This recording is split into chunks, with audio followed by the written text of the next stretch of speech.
Welcome back to Not So Obvious Watches. I'm Pete McConville, and today I'm going to give a very quick overview on a kind of a pros and cons of a very controversial watch that's just come out, the Bell and Ross BR05. And I'm going to, as I said, I'm going to do this as a pros and cons kind of approach, and I'm going to start with the obvious con, and that is this watch is clearly a rip-off of a whole bunch of other iconic, or even if not iconic, then well-known other watches. Clearly elements of the Nautilus, clearly elements of the Royal Oak, clearly there's some Hublot in there, and there's a whole bunch of Panerai in the numerals. And that kind of lazy knockoff of other people's design ideas really makes me feel uncomfortable, and I don't like it very much. So now here's a pro.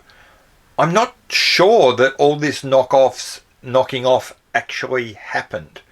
Sure, if you look at the BR05 in the context of all of those other watches, you can see the similarities. You can see where things came from.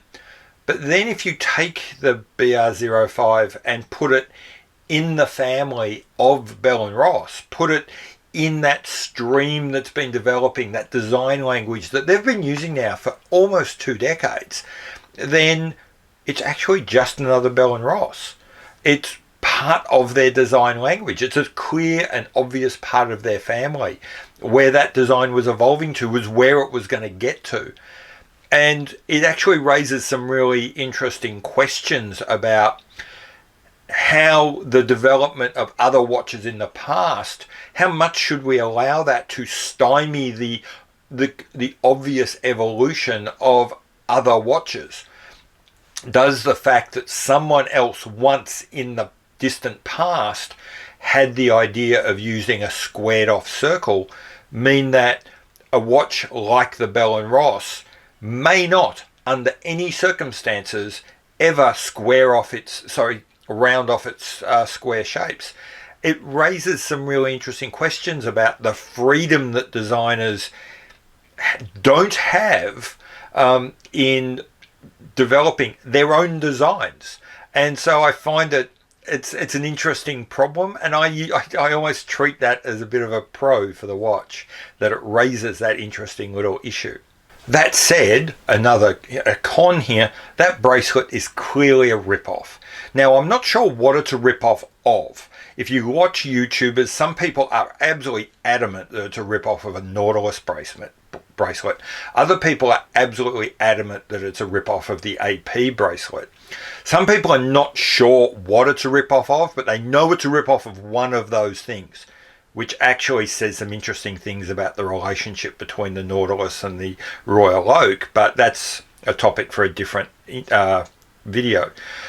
I think it's pretty clear that bracelet has been taken from somewhere, and at best it's an amalgam of an AP and a Patek.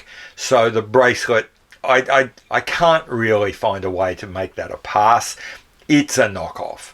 Now the pro is, I actually think the watch looks better on the rubber. So were I to buy this, I'd be buying it on the rubber version. So that con kind of goes away. The next con is fairly obvious and has been raised by pretty much everyone. This watch is pricey. Generally, we're going to be talking over $6,000 for the basic stainless steel version, and that's a watch which is really just rocking a standard Sellita SW300 movement. Nothing particularly special, and that's horrendously expensive. On the other hand, the pro is, personally, I don't care about movements.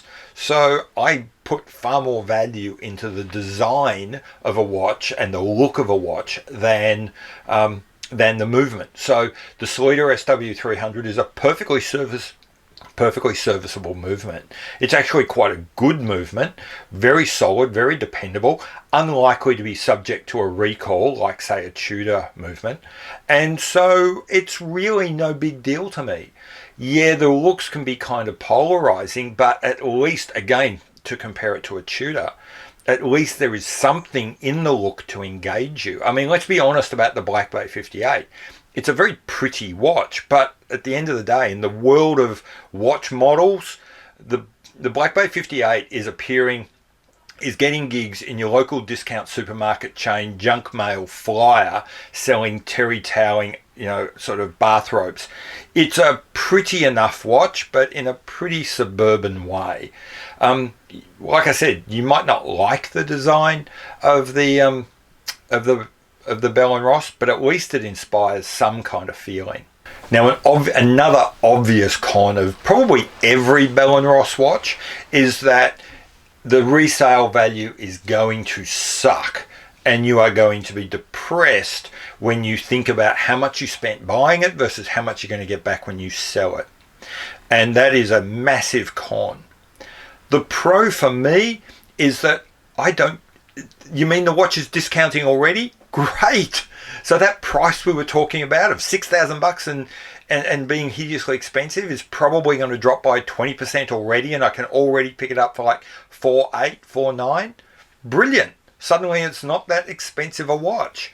And the resale might be even worse. Well, I don't care. I'll let you in on a secret. I've never sold a watch. And if I'm thinking of selling the watch, if the idea that I might one day want to sell this watch even goes through my mind as I'm thinking about buying the watch, I won't buy the watch. One of my little mottos is luxury has no resale value. So for me, resale is a complete non-issue.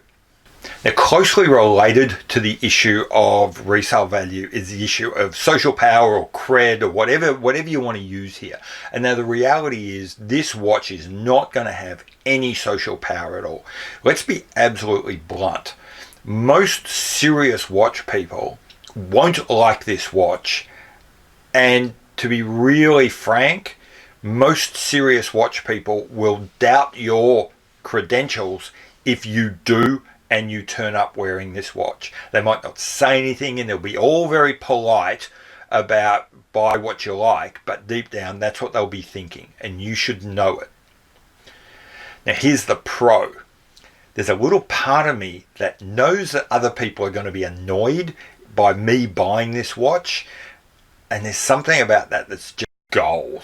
Speaking of gold, the idea that you could spend all the money and buy that rose gold version of the BR05 and turn up to an event where you wearing this watch will give other people embolisms just makes me lose my mind. Let's be honest, there is no greater FU watch in the world today than a rose gold Bell and Ross BR05.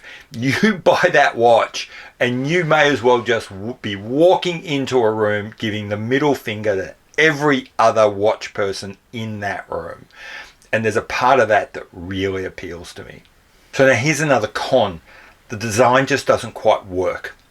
The bezel is just a little bit too broad, probably as a result of trying to incorporate those screw heads whilst at the same time trying to merge the squares and the circles from the instrument line and the circles from the vintage line. And like I said, the bezel's just a bit too broad.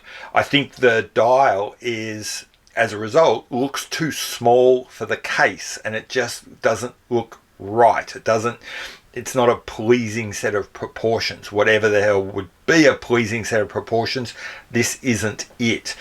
I think the dial texturing, at least in the photos and some of the videos I've seen, the dial treatment comes across as a bit gloss and a bit bling, and that kind of cheapens the watch and takes away some of its sense of, I'd say, depth and substance.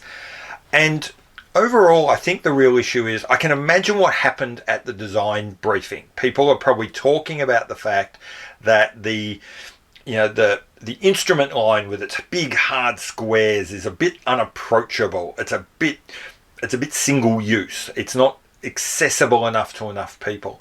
But the big round, elegant, comfortable vintage line is all a bit too comfortable, all a bit unremarkable.